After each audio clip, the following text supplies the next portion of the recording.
Bismillahirrahmanirrahim. Assalamualaikum warahmatullahi wabarakatuh.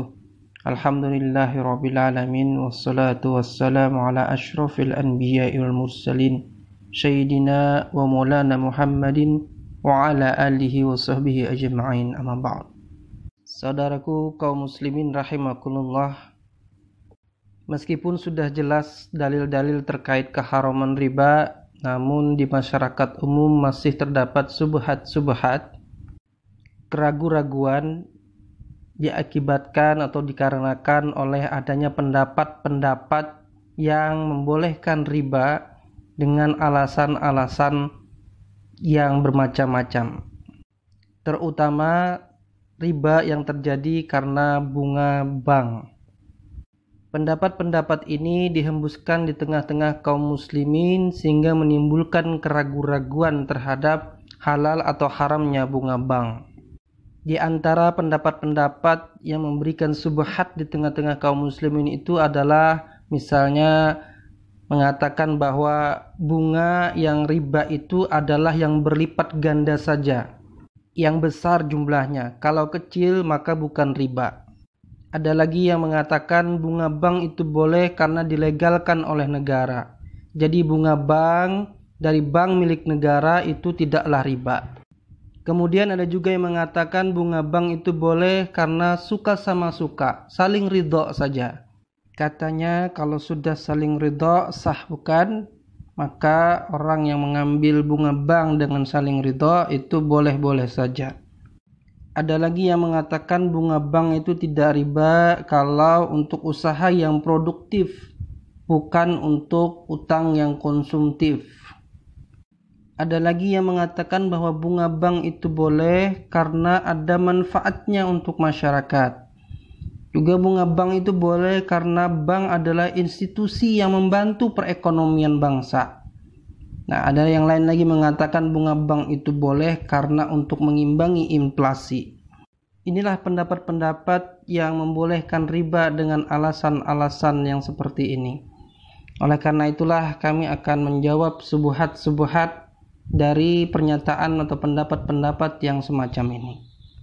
Yang pertama yang kami ingin bantah atau kami ingin jawab adalah pendapat yang pertama yang mengatakan bunga yang riba itu adalah yang berlipat ganda saja atau yang besar saja.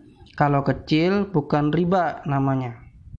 Jadi menurut mereka ini bunga bank yang diharamkan itu hanyalah bunga yang berlipat ganda.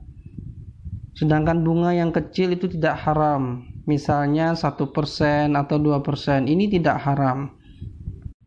Mereka beralasan dengan dalil ya ayyuhalladzina amanu la ta'kulur riba ad'afam mudha'afah.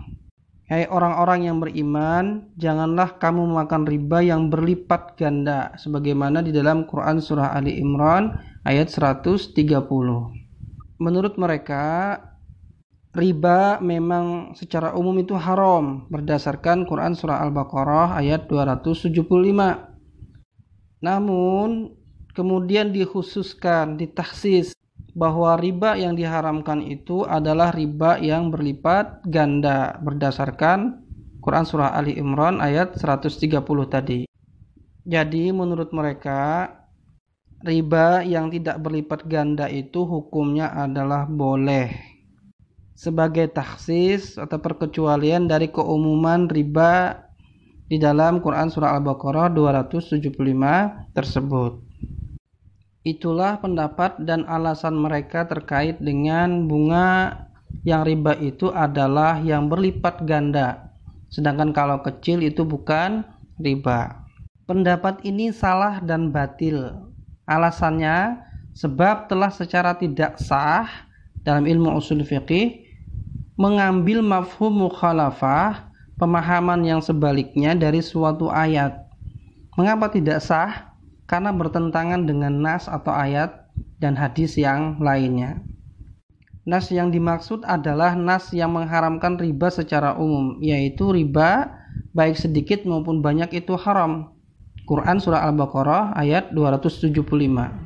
Dalam ilmu usul fiqih, mafhum mukhalafah tidak sah jika bertentangan dengan nas atau ayat ya, hadis yang lain. Misalnya, setiap muslim dilarang memaksa budak perempuannya melakukan pelacuran jika mereka menghendaki kesucian, dalam Quran surah An-Nur ayat 33. Nah, mafhum mukhalafahnya, makna kebalikannya, boleh memaksa budak perempuan jika mereka tidak menghendaki kesucian.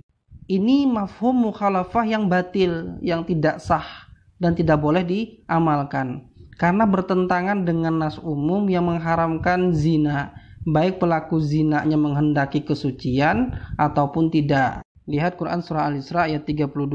Demikian pula membolehkan riba yang sedikit yang tidak berlipat ganda dengan mengambil mafhum mukhalafah dari Quran surah Ali Imran ayat 130 tadi. Itu adalah batil. Kenapa? Ya karena bertentangan dengan nas yang mengharamkan riba. Imam Ibnu Hayyan Al-Andalusi berkata, riba itu sudah diharamkan dalam segala jenisnya.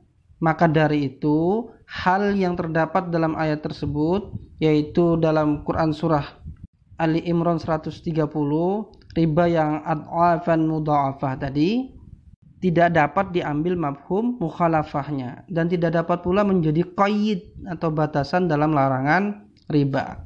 Begitu juga keliru dalam mengatakan bahwa Quran surah Ali Imran 130 adalah taksis dari Al-Baqarah 275. Ini pendapat yang salah.